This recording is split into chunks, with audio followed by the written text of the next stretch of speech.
Salt Lake City's new police chief has been on the job for about a month.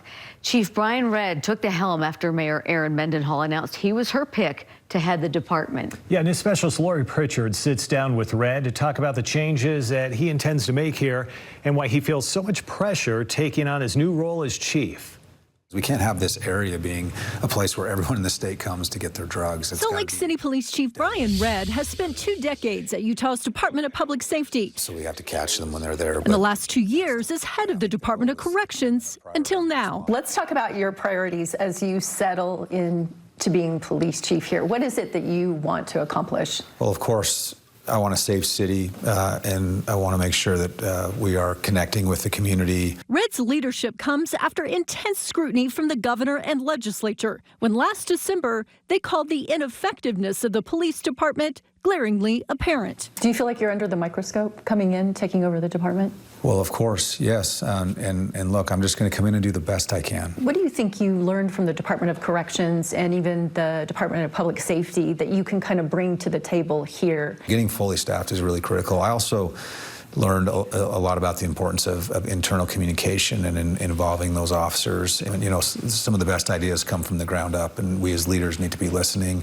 and implementing what we can there. And also just the importance of transparency with all stakeholders. That includes the media, our policymakers, community advocacy groups. Redd's priorities mirror the mayor's public safety plan, released not long after the state's criticism of the department. The main focus: the intersection of crime, homelessness, mental illness, and addiction. You've said in dealing with homelessness, there needs to be accountability. What do you mean by that? We can't have people, even if they have addictions and mental illness, we can't accept that they're going to, you know, use fentanyl or smoke fentanyl in public. And we're going to be engaged in trying to solve this hard problem. It's not going to be easy. It's not going to be overnight, but we're going to work on it. Back in 2017, he had a major role in Operation Rio Grande as Chief Special Agent at DPS. You were the tactical lead in Operation Rio Grande. What did you learn from that? Well, a lot of things. One of the things is that we can't arrest our way out of all of these problems. You know, some of those individuals either get pre-diverted into treatment beds or into places where they can get stabilized. That effort will take coordination with the district attorney, courts, and social services. But homelessness isn't the only problem. Redd says he's also focused on crime hotspots and how fast police can get to a call. Is a response time for Priority 1 calls of 9 minutes and 43 seconds on average?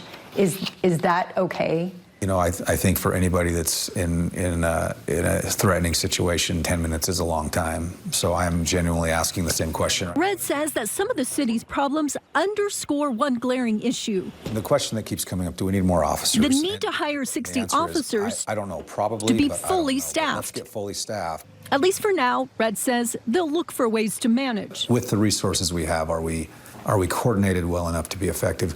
And that's the bottom line: being effective in reaching his ultimate goal. My goal as a police chief is to make sure that we are holding the line on crime, violent crime, trafficking, drug dealing. It's not going to be acceptable. We're going to do everything we can to stop that.